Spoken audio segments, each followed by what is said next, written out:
Action!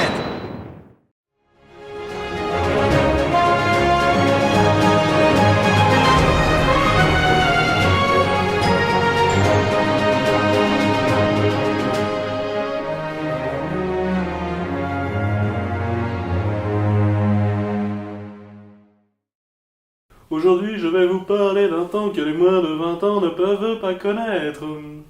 Sauf par les réimpressions, les livres numériques, les scans sur le web, les résumés et même parfois les cons qui font des vidéos. Donc en fait, c'est possible. Pas toujours légal, mais possible de découvrir des comics plus anciens.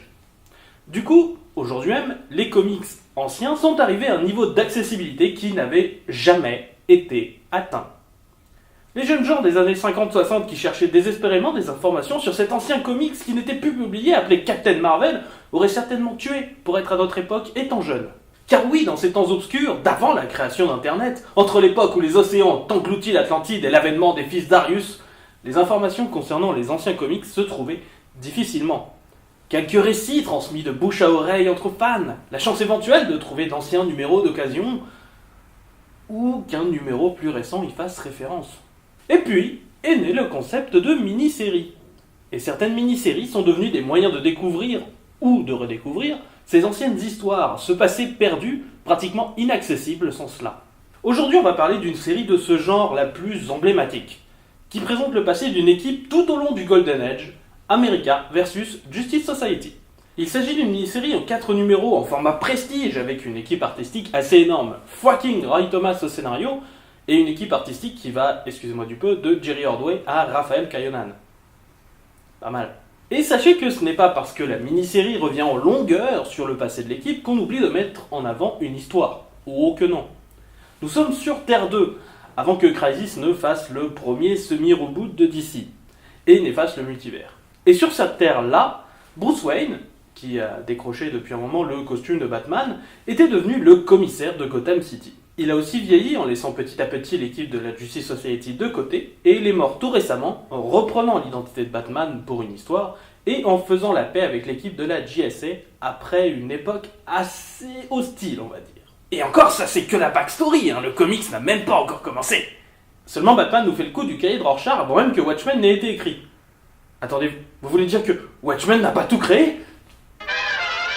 Car oui, le rédacteur en chef du Daily Planet, Clark Kent, oui, ce Clark Kent-là, a reçu un carnet écrit de la main de Batman, jurant que les membres de la JSA ont été des nazis pendant la Seconde Guerre mondiale et ont saboté par la suite plusieurs choses, comme des expériences capitales. Bien sûr, Clark Kent étant Clark Kent, il publie le journal tel quel parce que c'est Superman et que la vérité, c'est sacré. Mais cela donne l'idée à un homme politique en recherche d'attention et de soutien financier de lancer une commission pour vérifier si le contenu de ce carnet est vrai ou pas. Et niveau coup de pute au tribunal, on va être servi. Utiliser Robin comme procureur car il souhaite protéger l'image de Batman, appeler un ancien super vilain à la barre, tout ça. Côté défense, on n'est pas en reste, c'est la fille de Batman qui s'occupe de défendre la JSA et il y a le spec qui vient foutre le bordel, tout ça, enfin bref. C'est comme dans un Phoenix Wright et c'est trop bon. Bien sûr, si je suis largement emballé par l'œuvre, elle n'est pas exempte de défauts. Comme tout le récit du passé se fait par les témoignages de l'équipe dans un tribunal, c'est extrêmement dense à lire. Il vaut mieux être dans un environnement calme pour vraiment apprécier l'œuvre, car cela demande pas mal de concentration, mine de rien. Par contre, les dessins sont sublimes. On sent bien que ce comics a été réalisé pour être publié en format prestige. Rien que pour ça, le bouquin vaut le coup. Et puis, le scénario qui s'ajoute en plus de la partie témoignage est très prenant, avec du conflit non forcé entre les héros, et surtout un conflit qui n'en vient pas aux mains. Un truc rare encore aujourd'hui. Chaque personnage a droit à son petit moment de gloire, et ça en seulement 4 numéros. C'est une petite prouesse scénaristique. Tout le monde ne lira pas ce récit facilement. Ce récit date d'avant Crisis, et les codes de la BD d'alors ne sont pas ceux d'aujourd'hui.